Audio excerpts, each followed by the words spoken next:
तो भाई आपके बाल गिर रहे हैं तो क्या आप गंजे हो रहे हो? हेयर फॉल और हेयर लॉस है ना, जो दूर से काफ़ी ना सिमिलर चीज़ लगती है कि ये तो बहुत सिमिलर है, पर जब पास आते हैं ना भाई ये काफ़ी माइल्स अपार्ट चीज़ें हैं, ये बहुत अलग चीज़ें हैं। और भाई अगर इनका डिफरेंस ना जानने बिना आपने ट्रीटमेंट स्टार्ट कर दिया तो क्या पता फ्यूचर में चुत्तर फट जाए आपके।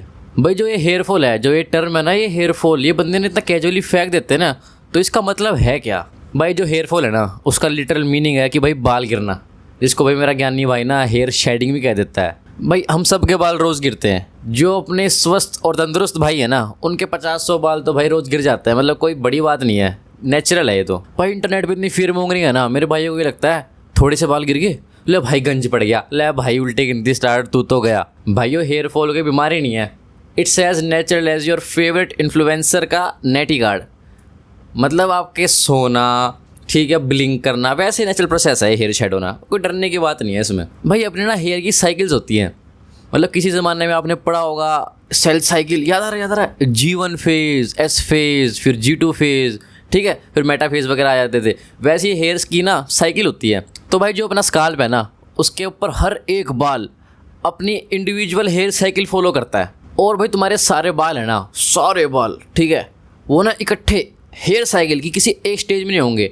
कोई होगा भाई एनाजन में, कोई होगा टीलोजन में, तो कोई सारे ना एक स्टेज पे नहीं होते। देख भाई पहले तो अपना बाल होगा बड़ा मस्त सेक्सी सा ग्रो, ठीक है, बढ़िया सेक्सी ग्रो होगा, वो जाएगा पहले, सबसे पहले एनाजन ग्रोथ फेज़ में, ठीक है। इस साइकिल का स्टेजेस होते हैं ना, स्टेज जैसे कि G1, S, G2, M phase वगैरह है ना, वैसे ही होता है। एनाजन फेज़ है, ग्रोथ फेज़ है, बाल उगेगा इसमें, ठीक है। 2 से 7 साल का होता है, 5 लगा लेते हैं अप्रोक्सीमेट, ठीक है, 5 साल चलता है ये। और भाई 5 साल के बाद ये जाएगा अगली स्टेज में, फिर जाएगा अगली स्टेज में, फिर भाई बाल हो जाएगा शेड, फिर भाई घूम फिर के दोबारा एनाजन, फिर दोबारा शेडिंग, ऐसे, ठीक है भाई। और जो भाई ये शेड ऑफ हुआ बाल होता है ना, यही मेरे भाइयों को चुत्तर फाड़ता है। ये दिखता है तक, ये भी दिख गया भाई, ड्रेन में दिख गया, कंघी मार तो बाल करा ऐसे, वही आ गया, यही होता है शेड ऑफ हुआ बाल। अब भाई बात कर लेते हैं ये हेयर लॉस क्या होता है। हेयर फॉल तो हमने जान लिया, अब ये हेयर लॉस क्या होता है। तो भाई अब स्टार्ट करते हैं हेयर लॉस पे चर्चा। तो भाई हेयर लॉस का मतलब ये है, जितने बाल तुम्हारे गिर रहे हैं ना उनकी जगह सेक्सी न्यू हेयर्स नहीं आ रहे, बढ़िया हेल्दी बाल नहीं आ रहे, उनकी जगह ना पतले बाल आ रहे हैं।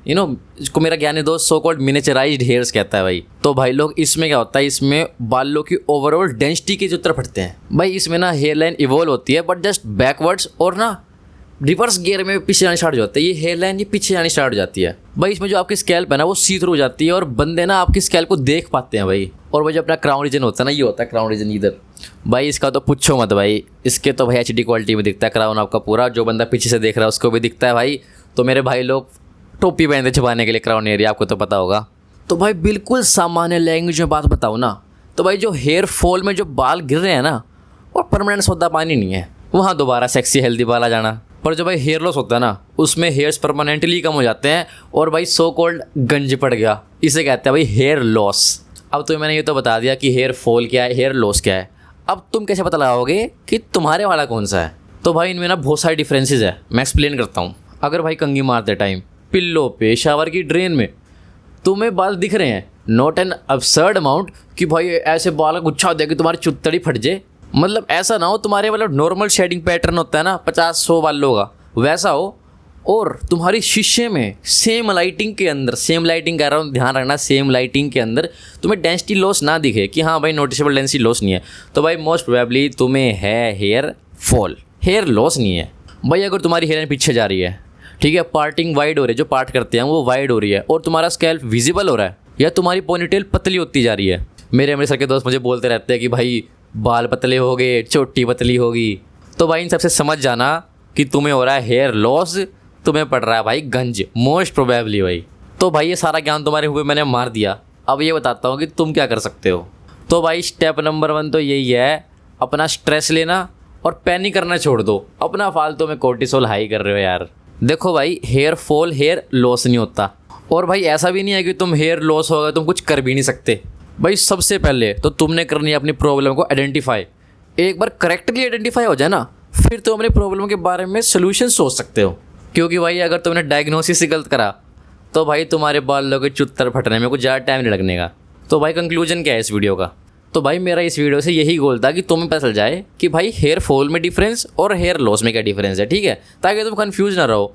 भाई बहुत फियर मोंगरिंग हो रही है भाई इंटरनेट पे भाई, चुत्तर फाड़ रखे हैं बंदों ने भाई एक दूसरे के भाई। तो मैं कह रहा भाई आराम से बंदे को बता दो कि भाई इन दोनों में फ़र्क क्या है। और मुझे पता है भाई तुम समझ गए होंगे भाई जो मैंने समझाया आज, और तुम मेजोरिटी ऑफ बंदे हैं ना इस टॉपिक के रिगार्डिंग तुम उनसे आगे निकल जाओगे भाई। तो भाई आने वाली वीडियो में करेंगे बहुत सारे टॉपिक पे बातें, हेयर फॉल के कॉज हो गया, ट्रीटमेंट प्रोटोकॉल सबसे मेन, और भी भाई बड़ी सेक्सी सेक्सी चीज़ें के बारे में बात करेंगे। अगर भाई कोई भी क्वेश्चन हो ना, कोई भी डाउट हो, कमेंट सेक्शन में पूछ लो। बाकी मिलते हैं भाई ऐसे ही evidence based no BS video के साथ भाई। Bye bye.